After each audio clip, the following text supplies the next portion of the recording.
जय श्रीराम. जय श्रीराम. नमस्कार. योग वाशिष्ठ सखोल निरूपण या कार्यक्रमामध्ये सर्वांचे सहर्ष स्वागत. आज निरूपणाचा 80वा दिवस आहे. आदरणीय यतीन सरांना विनंती करतो की त्यांनी कार्यक्रमाला सुरुवात करावी. जय श्रीराम. जय गुरुदेव. रोजच्या प्रमाणे प्रार्थना करू आणि या सत्राला सुरुवात करू. सगळ्यांनी हात जोडून घ्या, डोळे मिटा. प्रार्थना म्हणण्यासाठी एक खोल दीर्घ श्वास घेऊया. गुरुर्ब्रह्मा गुरुर्विष्णू गुरुर्देवो महेश्वरः गुरु साक्षात् परम ब्रह्म तस्मै श्री गुरवे नमः. तस्मै श्री श्री गुरवे नमः.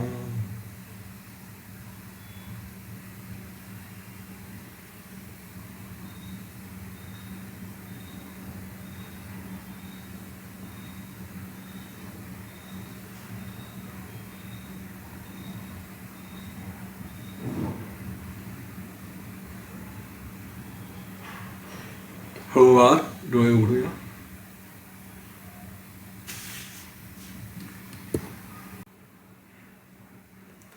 आता ठीक आहे. तर काल भगीरथ राजाची गोष्ट आपण ऐकली. सगळं वैराग्य घेऊन वैराग्यातून पुढे मनाची शांती आणि त्याच्यातून मग ज्याला आपण भगीरथ प्रयत्न म्हणतो असे प्रयत्न, अगदी गंगेला स्वर्गातून पृथ्वीवर आणणं, एवढा मोठा पराक्रम भगीरथ राजाने केला. तर कुठेतरी या विषयातून असं लक्षात येतं की अगोदर वैराग्य येणं हे आवश्यक आहे.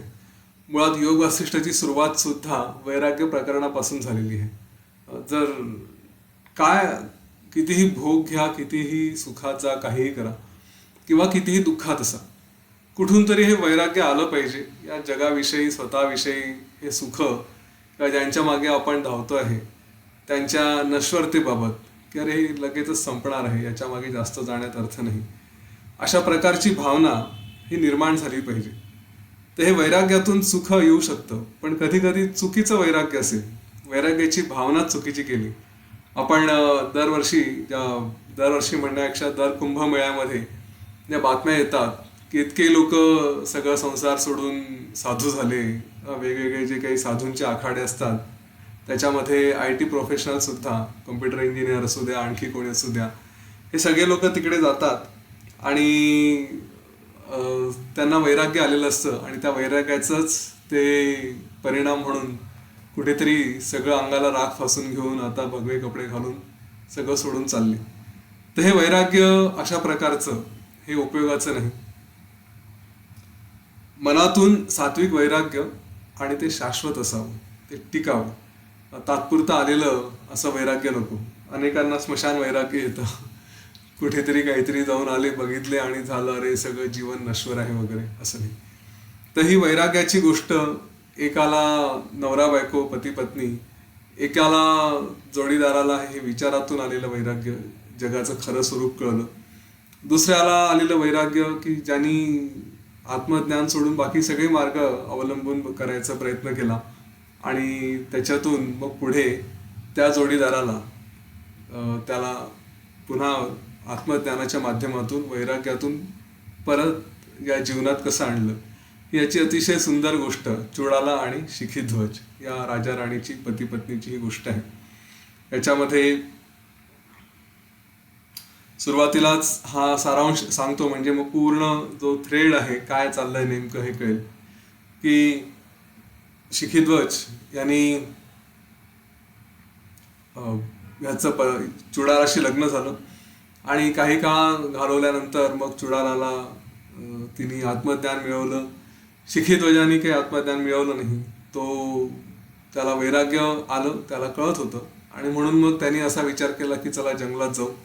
जंगलात गेला आणि तिथे जाऊन त्यांनी वेगवेगळ्या प्रकारचे कर्मकांड करायला सुरुवात केली आणि चुडाला हिने हे सगळं बघितलं आणि मग तिने आपल्या पतीला वेगवेगळ्या युक्तींच्या माध्यमातून परत आत्मज्ञान देऊन त्याला परत जीवनात आणलं, परत राजा केलं. तर हे कसं केलं, हा सगळा ही जी सगळी कहाणी आहे, फार मोठं आख्यान आहे, चुडाल आख्यान. तर त्या सगळ्या गोष्टींमध्ये आजपासून आपण बघायला सुरुवात करू.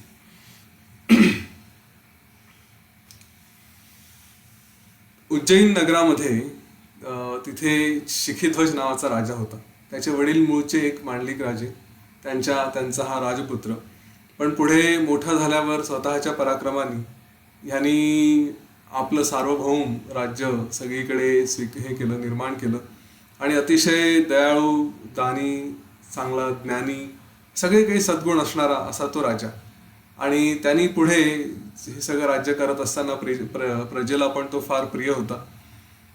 तर त्याच्या मनात हळूहळू विवाहाचे विचार यायला लागले जसा तो मोठा झाला.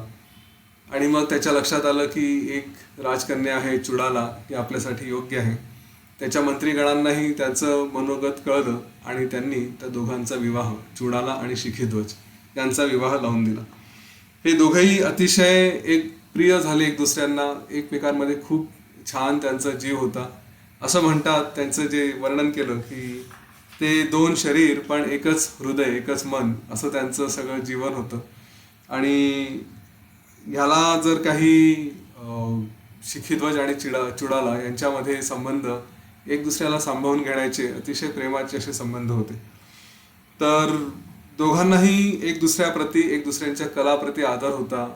त्या दोघांनाही आत्मज्ञानाविषयी, धार्मिक गोष्टींविषयी ओढ होती. त्याच्यामुळे एकत्र झाल्यानंतर जसे खरंच दोनाचे चार होतात, तशा अर्थाने एक दुसऱ्याला सपोर्ट करत, एक दुसऱ्याला साथ देत त्यांनी सगळे वेगवेगळे शास्त्र, वेगवेगळ्या कला यांचा अभ्यास करून घेतला. एक दुसऱ्याकडून शिकले, स्वतःही शिकले. आणि असं करत करत खूप छान जीवन त्यांचं चाललं होतं.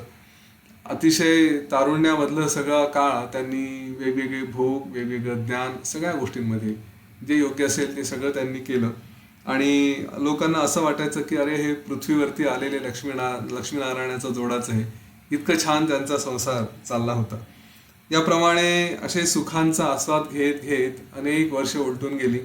आणि मग त्यांचे अनेक वर्ष उलटून गेल्यानंतर त्यांनी आपल्या या जीवनातला परमश्रेयाचा विचार करायला लागले की खरंच या जीवनाचा अर्थ काय आहे. त्यांनी बघितलं की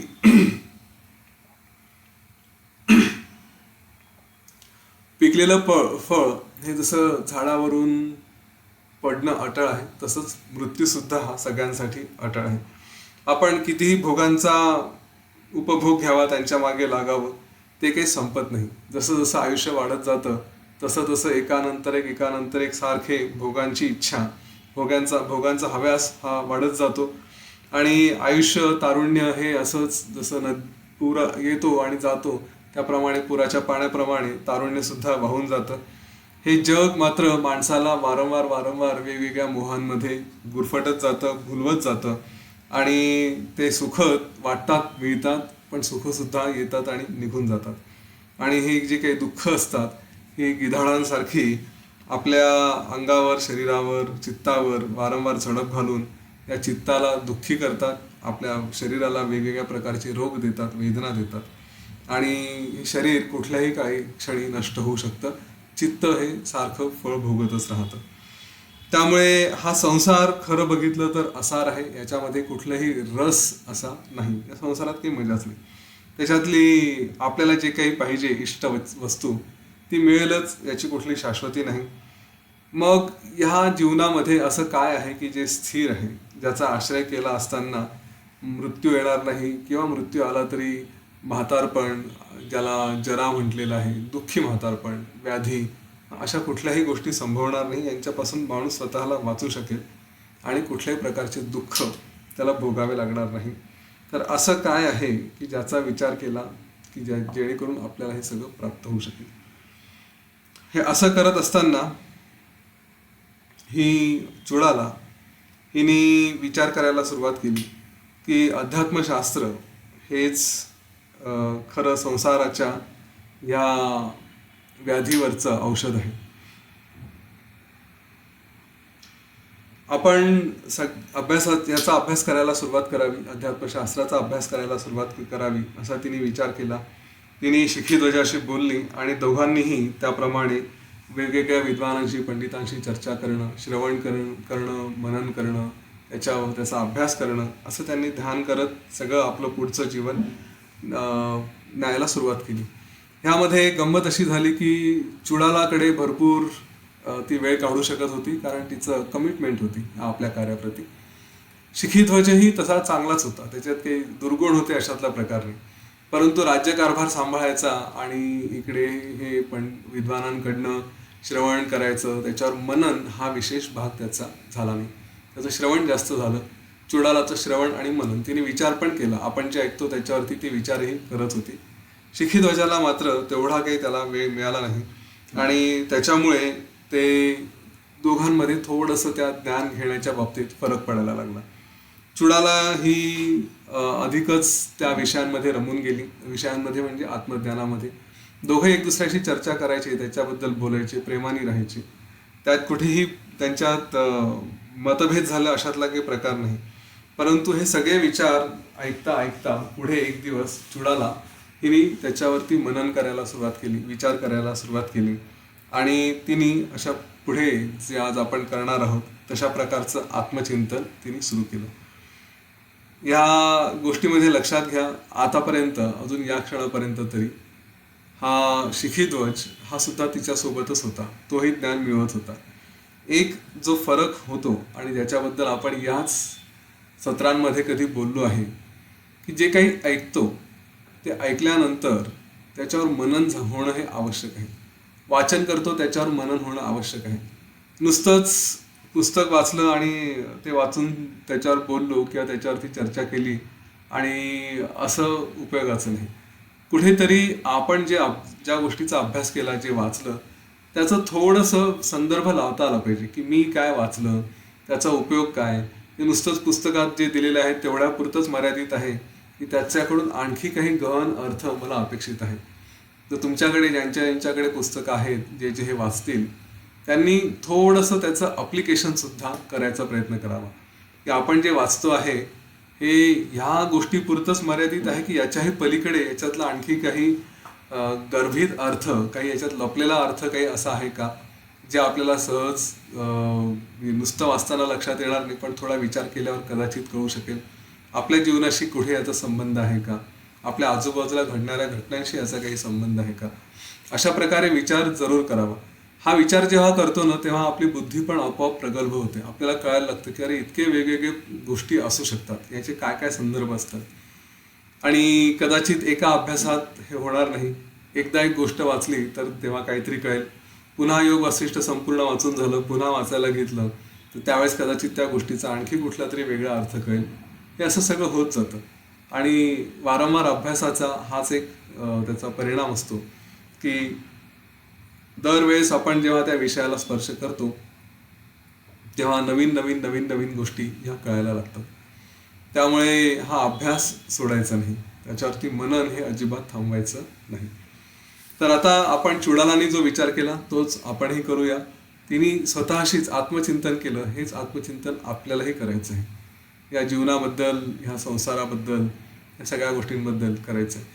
मला मान्य आहे राजा राणी होते, त्यांना काही स्वयंपाक पाण्याची काही पडली नव्हती की कोणी खायला द्या किंवा खायला मागा, भाजी बाजारातून भाजी घेऊन या, नाही तर दळण घेऊन या किंवा आणखी काय वेगवेगळे कामं करा, असला काही प्रकार त्यांच्या जीवनात नव्हता. मान्य आहे. काय करायचं असेल तर सगळं काही रेडी असायचं आणि म्हणून कोणी म्हणू शकेल की मग काय झालं, मग त्यांच्याकडे वेळ होता की सगळं करायला. ते आरामात बसून विचार करू शकत होते, गप्पा मारू शकत होते, सगळ्या गोष्टी होत्या.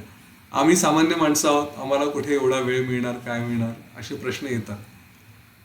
तर असं नाही आहे. ह्या गोष्टी बोलण्यासाठी ठीक आहे, परंतु आपण जेव्हा जेव्हा ज्या ज्या कार्यात असू.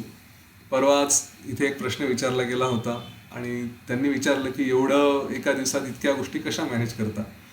जर कमिटमेंट असेल ना तर सगळं काही करता येतं. मग स्वयंपाक करता करता हे समोर वेगवेगळ्या संतांचे व्हिडिओज लावून देता येतात योग वासिष्ठवरचे. नाही वाचन जमलं तर ऐक, श्रवण तर करू शकतो ना, त्यावेळेस आपल्यासमोर ते लावता येतं, ते ऐकायचे. वेळ मिळत नाही अशातला प्रकार नाही. गाडी चालवतायत, ड्रायव्हिंग करतायत, ऑफिसला चालले, केव्हा ना केव्हा कुठे ना कुठे याच्याकडे लक्ष सहज देता येतं. एका वेळेस अनेक गोष्टी इच्छा असेल तर साध्य होतात. आणि माझ्या अनुभवावरून मी सांगतोय, म्हणजे मी नुसतंच अशक्य आहे अशातला प्रकार नाही, हे मी स्वतः केलेलं आहे. मी अनुभवही सांगितला काय केलं होतं. हे काही कठीण नाही, पण तेवढी इच्छाशक्ती जबरदस्त हवी की अरे मी एकाच वेळेस अनेक गोष्टी करू शकतो.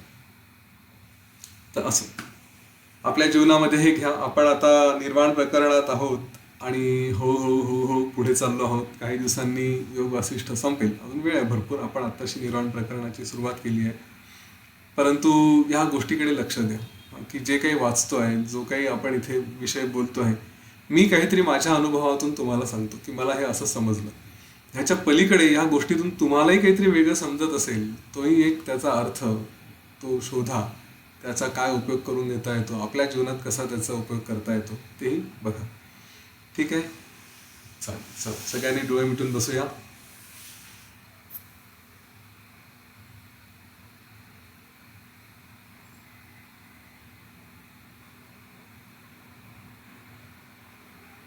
संपूर्ण लक्ष आपल्या श्वासावरती ठेवूया.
आपला श्वास, त्याचं येणं जाणं नीट लक्ष द्या.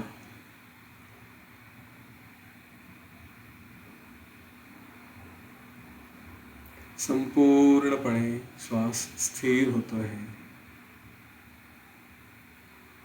शांत होतो.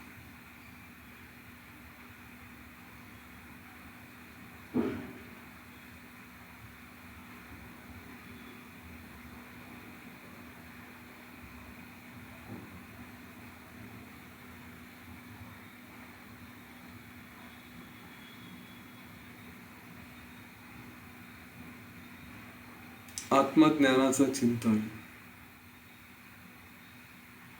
हे मुद्दाम डोळे मिटून बसून असंच केलं पाहिजे असं आवश्यक नाही.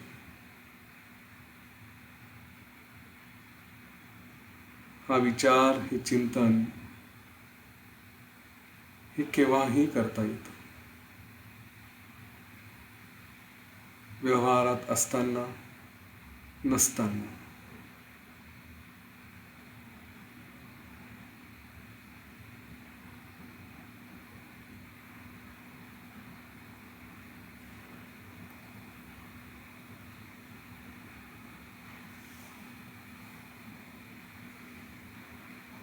आतापर्यंत अनेक सत्रांमधून वैराग्य,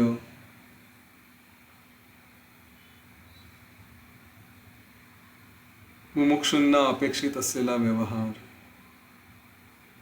हे सगळं मला समजलं. जगाची उत्पत्ती कशी होते तेही बघितलं. ते कसं स्थिर राहतं, कसं शांत होतं तेही बघितलं. हा सगळा माझ्या चित्ताचाच खेळ आहे.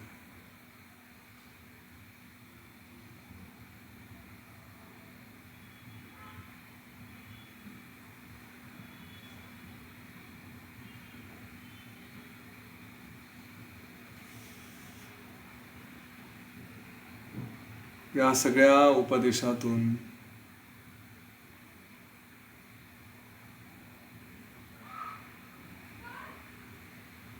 ही बुद्धी आता शुद्ध झाली आहे. सगळ्या प्रकारचे राग, द्वेष, अटॅचमेंट आणि हॅट्रेड हे सगळे निघून गेले आहेत. आता स्वतःचीच चौकशी, स्वतःचीच जाणीव बघायचं.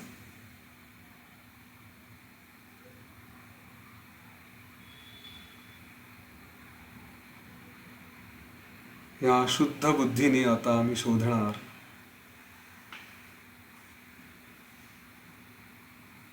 की या शरीराला, या इंद्रियांना प्रेरणा देणारा हा आत्मा कोण आहे.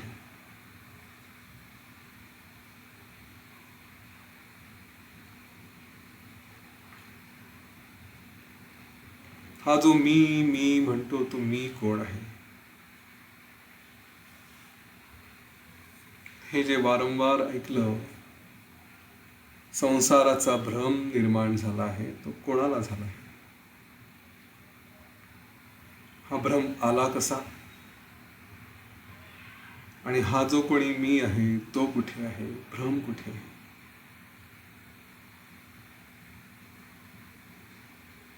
मी म्हणजे शरीर आहे का?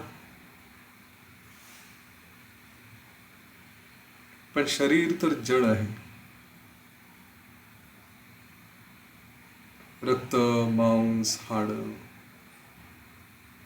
अशांनी बनलेलं. माझ्याशिवाय, या चेतनेशिवाय त्याला स्वतःला स्वतःचा अनुभव घेता येत नाही.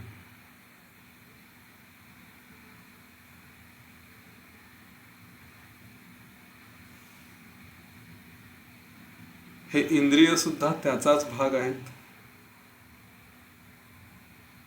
ते तरी स्वतः कुठे चेतन आहेत. मनाची प्रेरणा असल्याशिवाय हे इंद्रिय काही कार्य करत नाही.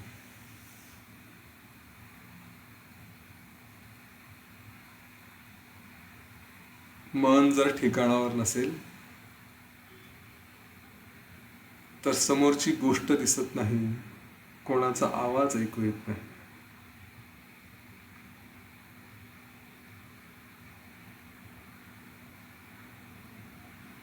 हे मनच केवळ इंद्रियांना प्रेरित करते, त्यांना ऍक्टिव्हिटी देतं.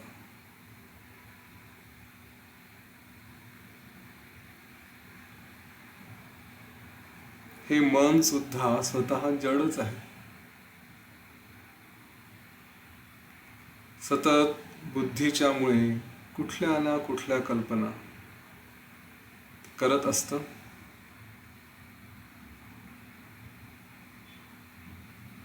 ही बुद्धी सुद्धा जड आहे.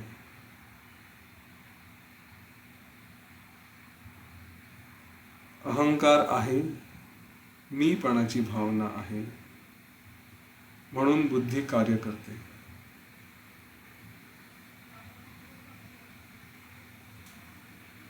हा अहंकार सुद्धा जीवानी निर्माण केलेला आहे.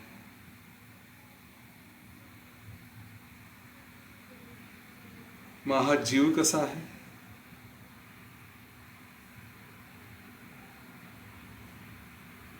हा जीव चैतन्यमय, हृदयात राहणारा प्राणमय असा आहे.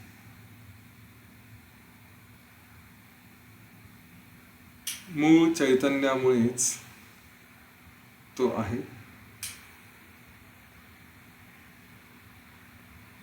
त्या आत्मशक्तीला व्यक्त करण्याचं काम हा जीव करतो.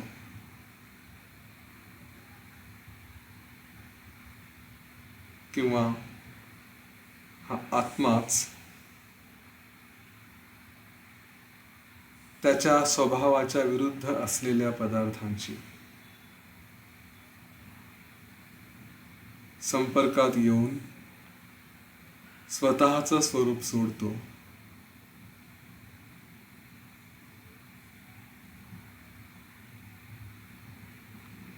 आणि स्वतःला स्वतःपासून वेगळं समजतो.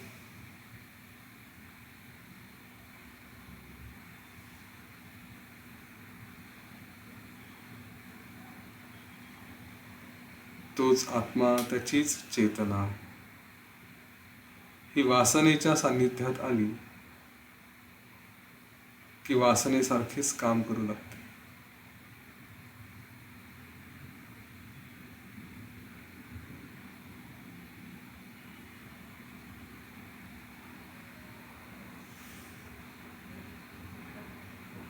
त्यामुळे हे सगळं शरीर, मन, बुद्धी, अहंकार, वासना, जीव हे सगळं जरी सद्रूप असलं, हे सगळं जरी परमात्मामय असलं, तरी अज्ञानामुळे स्वतःचं मूळ रूप विसरून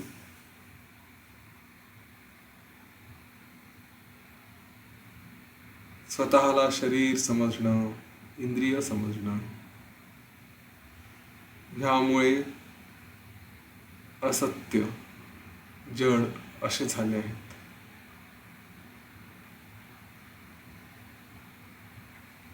हे मूळ रूप विसरले आहे. हेच मूळ रूप जागवलं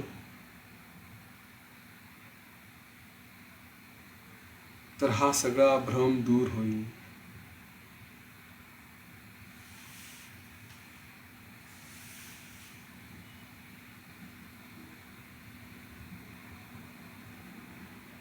महाभ्रम कसा दूर होईल?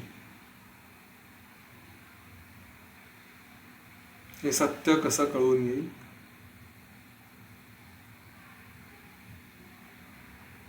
त्यासाठी मी प्रथम हे जे काही दृश्य आहे ते खरं की खोटं हे ठरवणार.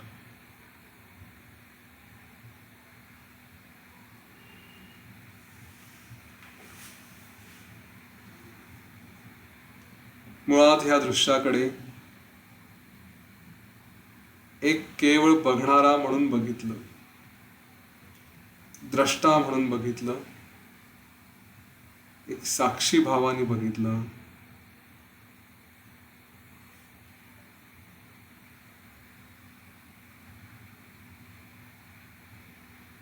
तर त्या दृश्यामधला खोटेपणा, त्याच्यात असलेले वेगवेगळे विकार, या सगळ्या कल्पना नष्ट होतील. मी निर्विकार होईल.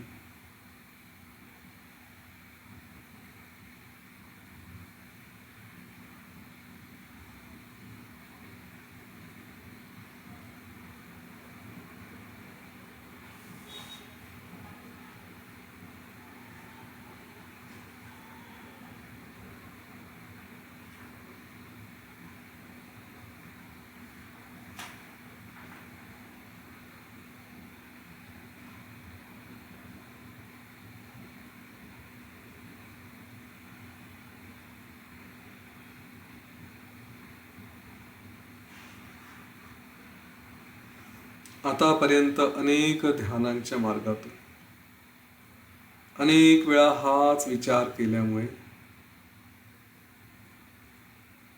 आज त्या आत्मतत्वाचं ज्ञान झालं आहे.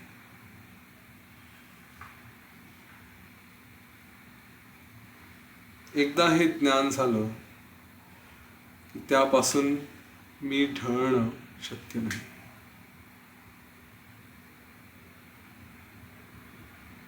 त्याच तत्वात त्याच्यातच राहणं,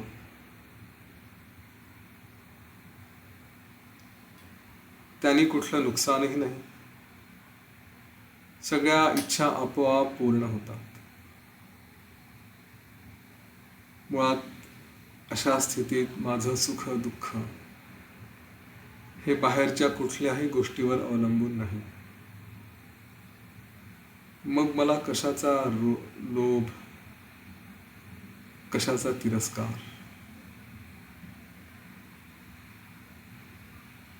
आता बाकी सगळ्या विषयांचा विचार सोडून मी या आत्मामध्येच रममाण होण्याचा प्रयत्न करतो.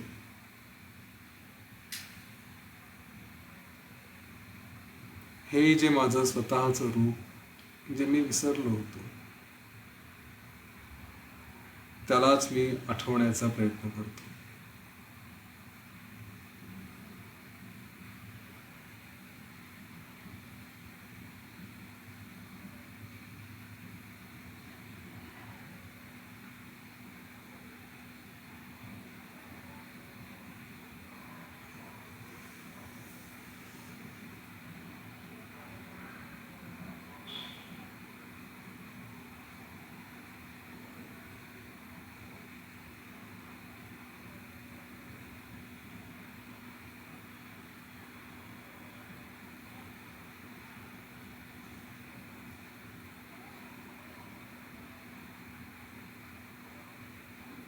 ओम गुरवे नमः. ओम गुरवे नमः. ओम गुरवे नमः.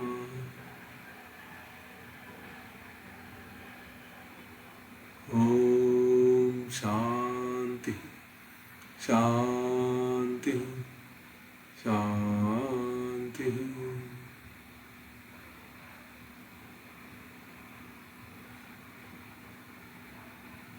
एक खोल दीर्घ श्वास घ्या आणि हळूवार सोडून द्या. आणखी एक खोल दीर्घ श्वास घ्या आणि सोडून द्या. स्वतःच्या शरीराप्रती सचेत व्हा, वातावरणाप्रती सचेत व्हा आणि हळूवार आपले डोळे उघडूया.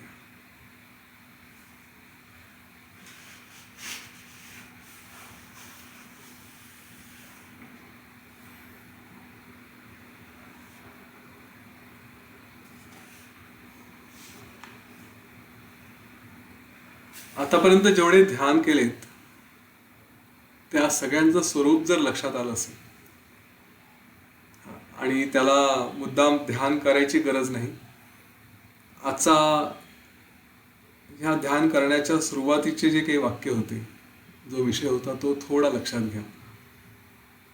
मुद्दाम कुठे बसून काही करायची गरज नाही, म्हणजे करू नये अशातला प्रकार नाही, करणं आवश्यक आहे. ओके, कारण मनाला सवय लागायची, हे संस्कार हेही होणं आवश्यक आहे.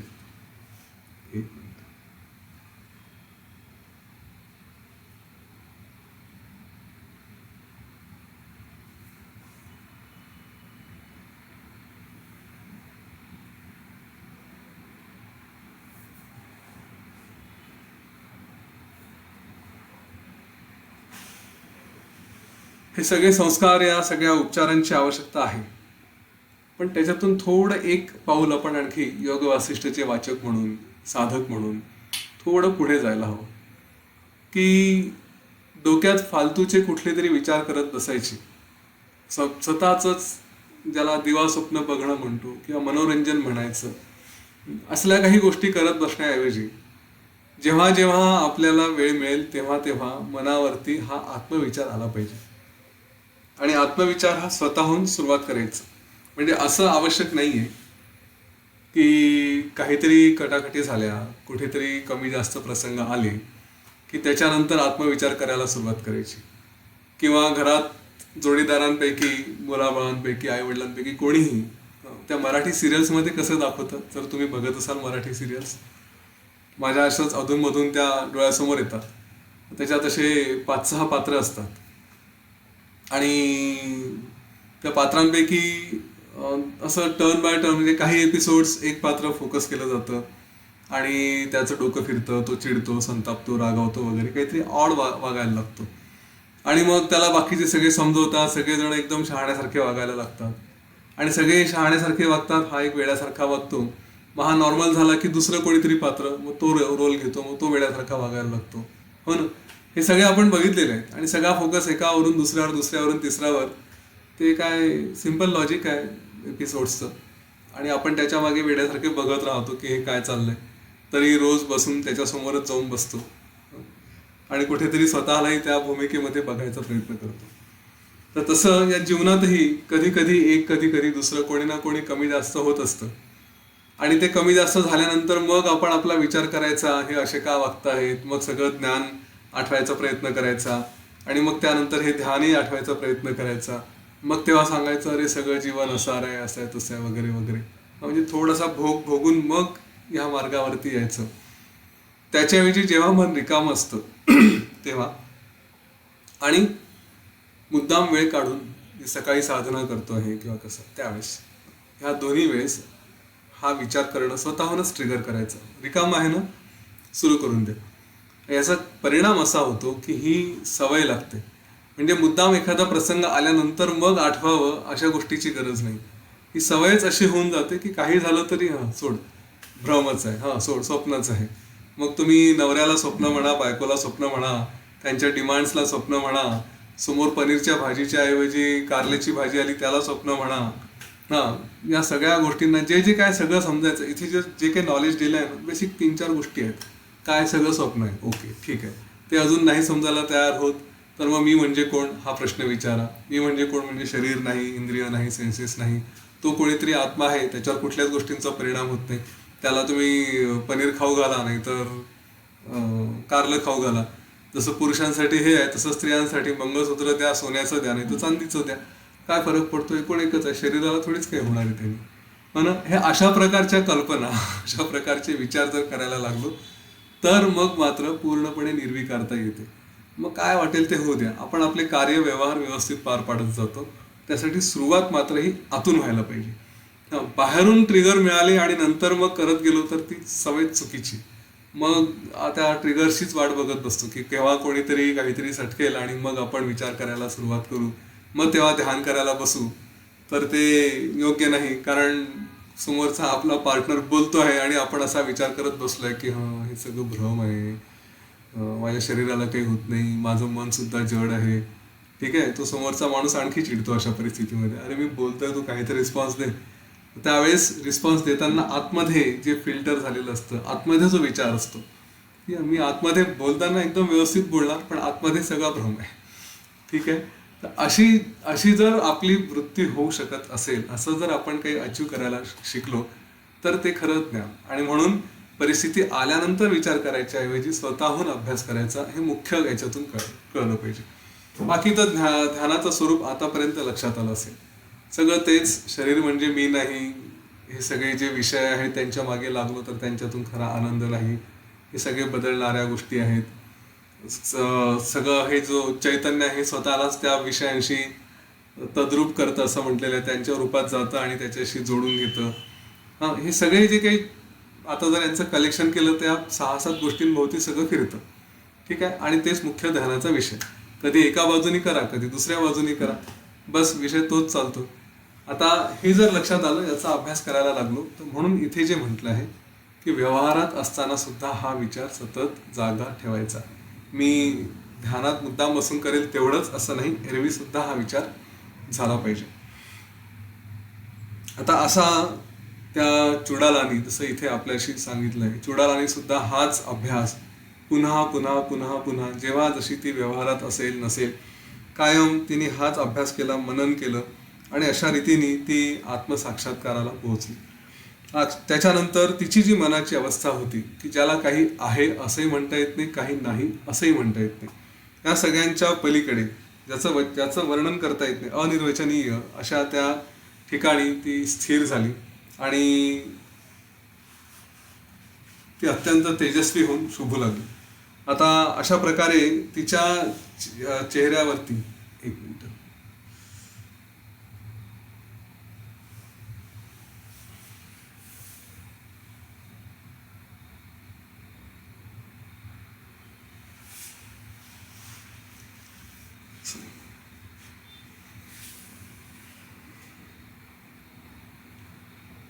तिच्या चेहऱ्यावरती एक वेगळ्याच प्रकारचं तेज दिसायला लागलं. ती अतिशय शांत, कुठल्याही पदार्थांबद्दल तिला अशी इच्छा म्हणून नाही, कुठल्याही गोष्टीचे कष्ट वाटत नव्हते, कुठल्याही गोष्टीची भीती नाही, कुठल्याही गोष्टीचा त्रास नाही आणि आणि कुठल्याही गोष्टीचा ताण असंही नाही.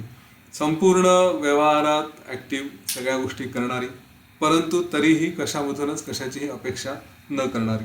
त्यामुळे तिच्यामध्ये कुठलीही अस्वस्थता अशी नव्हती, संपूर्णपणे शांत होती. ती जे काही तिच्या प्रारब्धामध्ये जे काही व्यवहार येतील, जे काही करायचं आहे ते केवळ एक करायचं म्हणून करावं. त्याच्यामध्ये कुठलंही मनाची धावपळ आहे किंवा असलं चंचलता आहे असं काहीही नव्हतं. कार्य आलेलं प्रारब्ध जे असेल ते करेल.